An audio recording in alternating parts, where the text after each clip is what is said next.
Баршаңызға сәлем, менің арнама қош келдіңіздер. Бүгін қазақтың ұлттық тағамы, қазан жаппай тағамының жасалу жолымен бөлісетін боламыз. Менің арнамнан алыстамай, менімен бірге болыңыздар. Қазақтың ұлттық тағамы, ұнымызды салғанымыз, содан кейін 800 грамм ұн, 800 грамм ұн, қажетті 2 шай қасық тұз саламыз.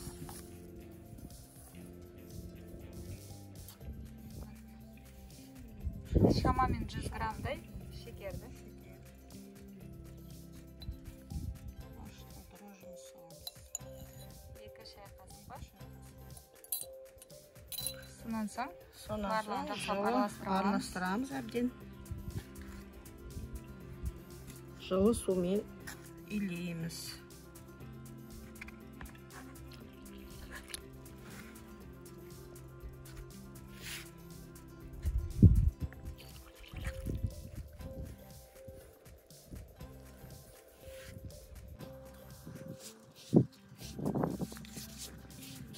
Шамамен 500 граммдай су кетеді.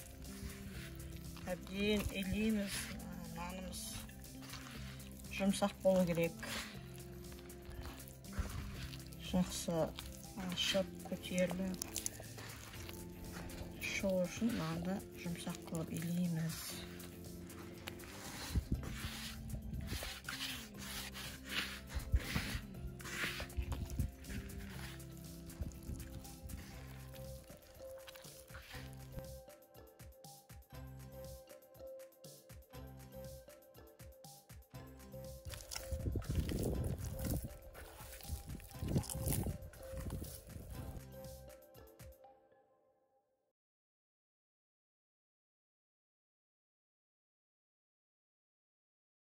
Наны жұмсақ болу керек, жұмсақ. Қатты болса, наны не болады? Дұрыс піспейді, тығыз болып қалады. Сондықтан үлпілдеп жұмсақ болу үшін жұмсақ болып шығу керек.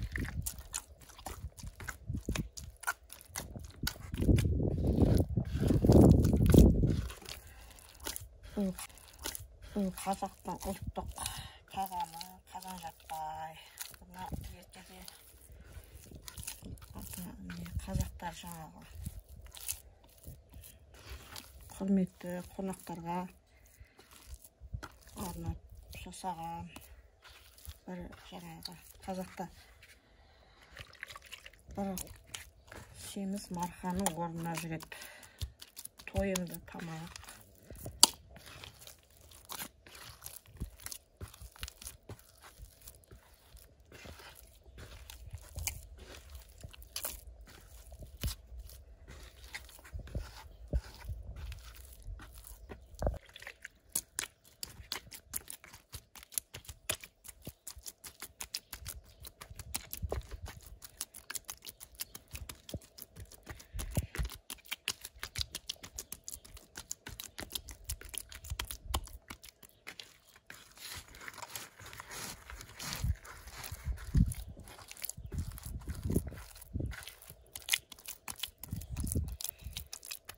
Өстіп, үйіліп, 2 сағатқа қоямыз.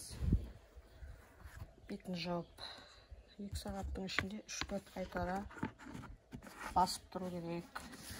Көтерілген сайын Әбден жаңа ие қанғанша, ие қанып көтерілгенше 2-3 қайтара басып тұру керек. Нанымыздың ашытқанымызға 20 минуттай өтті. Шол суға дайындап алып, иіріп, иін қандырып басамыз. Осылай 15 минут сайын, 20 минут сайын басып тұрамыз. Ашып көтеріліп кетті жұмсарып. Мінекей біз көтерілген ашыған қамырды бірлеп басып қойып жатырмыз. Дәл осылай жарты сағат сайын тағы да басып алатын боламыз. 3 рет, кемінде 3 рет басу керек осылай. Сол кезде қамырымыз жұмсарып, өз иі қанып дайын болады. Нанымыз 1,5 сағатта ашыды. Уже мен жабуға дайын. Нанымыз күшті көтерілді. 3 қайтара бастым. Енді осы тұрғанда наным да жабуға дайын. Қазан жаппайды. Жабардан бұрын қазанымызды тазалап жуып аламыз. Іші майлы болмауы. Сосын тұзбен жапсырамыз.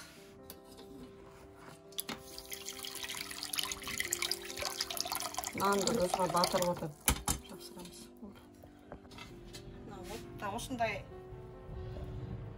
отта қазанымызды, таза қазанымызды қыздырып аламыз. Жаймендеп, шетінен қыздырып отырып, тұзды суды сеуіп отырып, нанымызды жапсырамыз. Нанымыз майсыз, таза болу керек.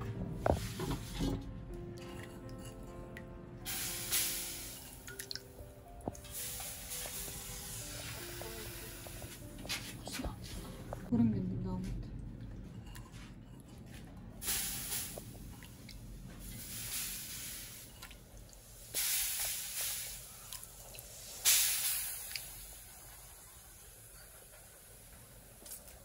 Именно сол жерге істеу керек, нанды бір бөлігін алып, қолмен жайып қой.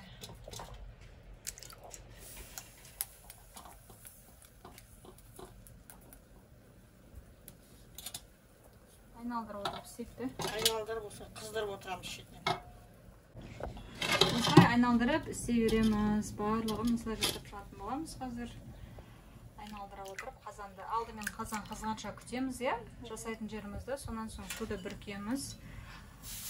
Сосын нанымызды қолымызбен бөліп алып саламыз. Сонда жабыспайды болып түседі.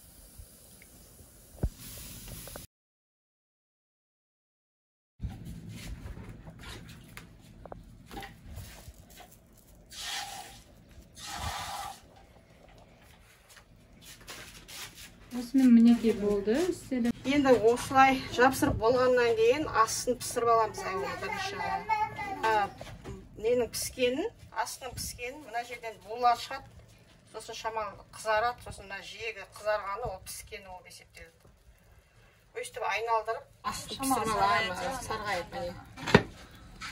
Осылай айналдыра отырып пісіріп аламыз.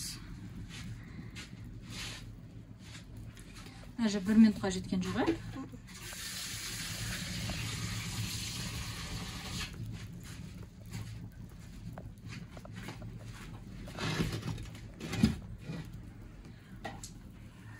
Пісіріп болдық, енді шоққа, жалын емес шоққа төңкеріп, жаймендеп астын пісіреміз, бетін пісіреміз.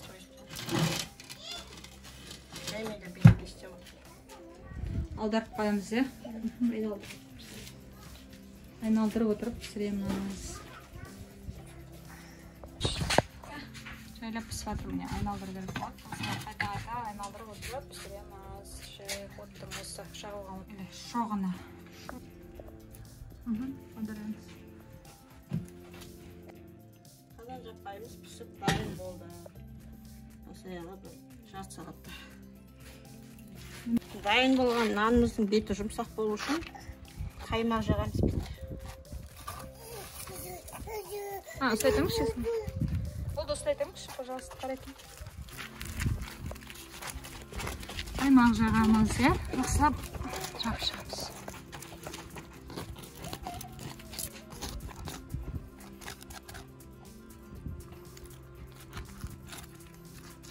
Беті жұмсақ болу үшін жағамыз.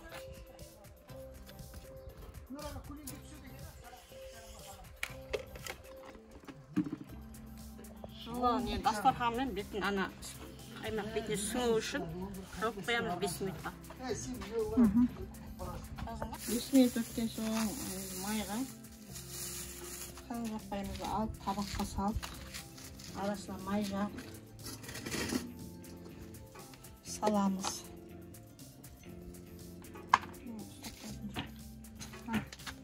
Жақында болады.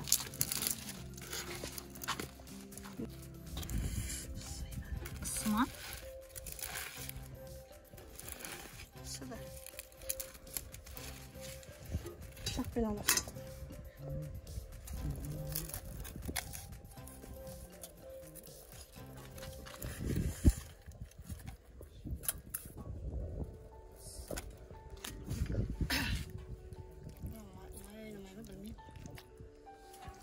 Майды жағамыз, иә, шылқытып. Майды арасын жағамыз.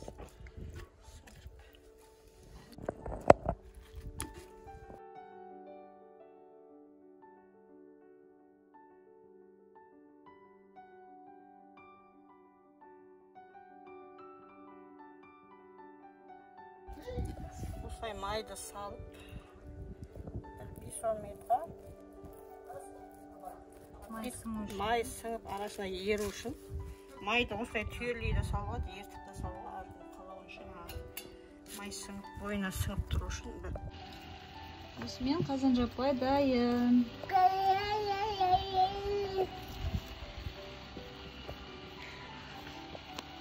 Осына май бар.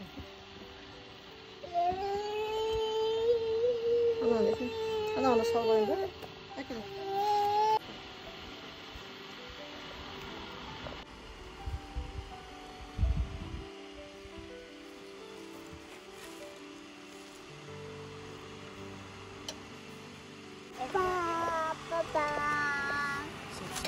Назарларыңызға рахмет. Менің арнамнан алыстамаңыздар. Сіздермен болған мен Нұрайым.